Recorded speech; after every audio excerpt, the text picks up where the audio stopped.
नमस्कार साथियों, cost counting की इस क्लास में आपका पुनः स्वागत है। चैप्टर जो हमारा बजटरी कंट्रोल चल रहा है, लास्ट वीडियो में हमने प्रोडक्शन बजट पर डिस्कस किया था। इस वीडियो में हम मटेरियल बजट पर डिस्कस करने जा रहे हैं। मटेरियल बजट क्या होता है? सामग्री बजट बजट अवधि में प्रत्येक उत्पाद या लागत केंद्र के लिए आवश्यक सामग्री की कुल मात्रा और लागत का पूर्वानुमान होता है। इसके अंतर्गत विभिन्न सामग्रियों की आवश्यकता का अनुमान लगाकर उनको आवश्यकता के समय उपलब्ध कराने हेतु क्रय सूचियां तैयार करने और सामग्री स्कंध नियंत्रण का समावेश किया जाता है। इस प्रकार सामग्री बजट संस्था की स्कंध स्थिति के बारे में सूचना देने, संभावित उत्पादन के लिए आवश्यक सामग्री मात्रा का अनुमान लगाने और उसकी लागत ज्ञात करने के उद्देश्य से बनाया जाता है। इसे दो भागों में बांटा जा सकता है। एक तो सामग्री आवश्यकता बजट, मटेरियल रिक्वायरमेंट बजट, कितनी यूनिट्स चाहिए प्रोडक्शन करने के लिए। प्रोडक्शन बजट के बाद ये वाला बजट बनाया जाता है जितना हमने उत्पादन करना है उसके लिए कितनी किस प्रकार की सामग्री की आवश्यकता होगी और वो हमारे पास स्टोर में उपलब्ध है या नहीं तो उसको खरीदने के लिए कार्रवाई की जाती है। तो इसे दो भागों में बांटा जाता है मटेरियल बजट को। एक तो सामग्री आवश्यकता बजट, मटेरियल रिक्वायरमेंट बजट और सामग्री परचेज बजट। तो पहला है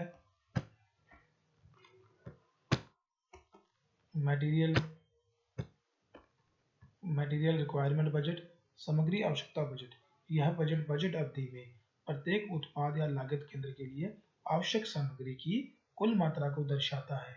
सामग्री की कुल आवश्यक मात्रा की गणना उत्पादन बजट में प्रत्येक उत्पादन क्रिया के लिए निर्धारित सकल उत्पादन मात्रा को प्रति उत्पादित इकाई सामग्री मात्रा से गुणा करके की जाती है।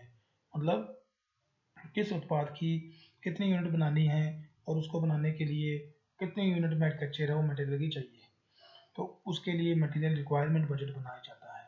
इसके बाद मटेरियल परचेज बजट, सामग्री क्रय बजट। इस बजट में क्रय की जाने वाली प्रत्येक प्रकार की सामग्री की मात्रा, क्रय का समय, क्रय की गई सामग्री की लागत होती है। इसे प्रबंधक द्वारा बजट से पूर्व किए गए समझौतों के आधार पर सामग्री क्रय की योजना बनाई जाती है। ऐसा करने से क्रय विभाग कुशलतापूर्वक खरीदारी कर सकता है और दीर्घकालीन अनुबंधों का लाभ लेने के लिए मितव्ययतापूर्ण खरीदारी कर सकता है। ये बताता है कि कितनी मटेरियल परचेज की जानी चाहिए। ये तो बताता है कि कितना मटेरियल चाहिए और ये बताता है मटेरियल परचेज पर कितनी इकाइयाँ परचेज की जानी चाहिए। तो ये आपके सामने है मटेरियल बजट। अब हम इसका न्यूमेरिकल क्वेश्चन करेंगे, उसके माध्यम से आपको ये समझ आ जाएगा। क्वेश्चन नंबर फर्स्ट है इसका, ये रहा आपके सामने क्वेश्चन नंबर फर्स्ट का। ये फर्स्ट क्वेश्चन है, राजस्थान उद्योग लिमिटेड के विक्रय संचालक 2013-14 में अपने उत्पाद की 87,500 इकाइयाँ विक्रय हो जाने का अनुमान करते हैं। कंपनी के उत्पादन प्रबंधक प्रमुख स्टोर कीपर से परामर्श करने के पश्चात निम्नलिखित पूर्वानुमान प्रस्तुत करते हैं। किसी प्रोडक्ट की, ये जो कंपनी है राजस्थान उद्योग लिमिटेड, अपनी ये 2013-14 में 87,000 इकाइयाँ विक्रय हो जाने का अनुमान करते हैं। 87,000 इकाइयाँ अपने जो भी है सेल अपनी। इसके बाद कंपनी इस उत्पाद के निर्माण हेतु दो प्रकार की सामग्री ए और सामग्री बी आवश्यक है। उत्पादन की प्रति इकाई के निर्माण हेतु अगर हमें ये जो मेन प्रोडक्ट है इसकी एक इकाई बनानी है ना, तो उसको बनाने के लिए ए और बी दो प्रकार की कच्ची सामग्री की जरूरत होती है। ए की 2 इकाइयाँ और बी की 3 इकाइयों की आवश्यकता होती है। ये 2 और 3 इकाइयाँ बना के इसकी एक इकाई बनती है। प्रारंभिक शेष जो वर्ष के प्रारंभ में अनुमानित है, निर्मित माल का 17,500, ए की 21,000 इकाइयाँ और बी की 26,500 इकाइयाँ। अगले वर्ष के अंत में ऐच्छिक स्टॉक इस प्रकार है, निर्मित माल का इतना, ए की इतनी, बी की इतनी। वर्ष 2013-14 के लिए सामग्री क्रय बजट मात्रा के आधार पर तैयार कीजिए। तो हमें यूनिट में दिखाना है कि हमें ये जो मेन प्रोडक्ट हमारा निर्मित माल है, इसका जो हमें प्रोडक्शन करना है उसके लिए ए और बी की कितनी इकाइयों की आवश्यकता पड़ेगी और कितनी इकाइयाँ हमें बाजार से परचेज करनी पड़ेगी। तो देखो, सबसे पहले हम प्रोडक्शन बजट बनाएंगे ताकि हमें ये पता हो जाए कि हमें निर्मित माल की कितनी इकाइयाँ बनानी है। ये हम 2013-14 में ये जो कंपनी है ये 87,000 इकाइयाँ विक्रय हो जाने का अनुमान करती है। ठीक है।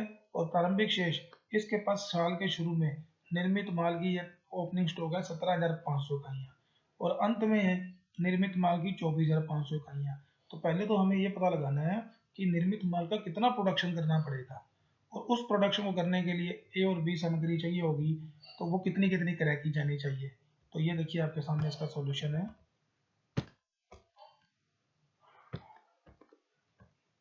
मैं ये कर रखा। सबसे पहले हम कैलकुलेशन ऑफ एस्टिमेटेड प्रोडक्शन, निर्मित माल का कितना उत्पादन किया जाना चाहिए, इसकी कैलकुलेशन करेंगे। तो उसकी हमें जो सेल दे रखी है, sales during the year expected sale 87,500 इकाइयाँ विक्रय हो जाने का अनुमान लगाते हैं।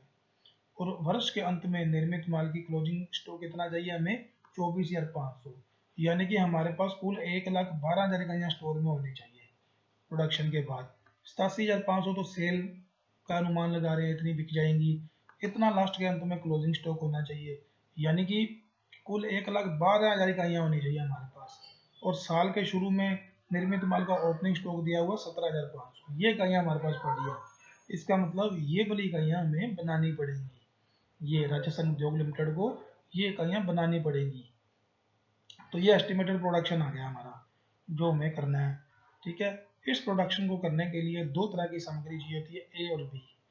ठीक है। ए की 2 यूनिटें चाहिए, बी की 3 यूनिटें चाहिए, तो जाके इसकी एक इकाई बनती है। तो अब हमें ये पता लगाना है कि ए और बी कितना कितना परचेज करना पड़ेगा बाजार से, ये रॉ मटेरियल है।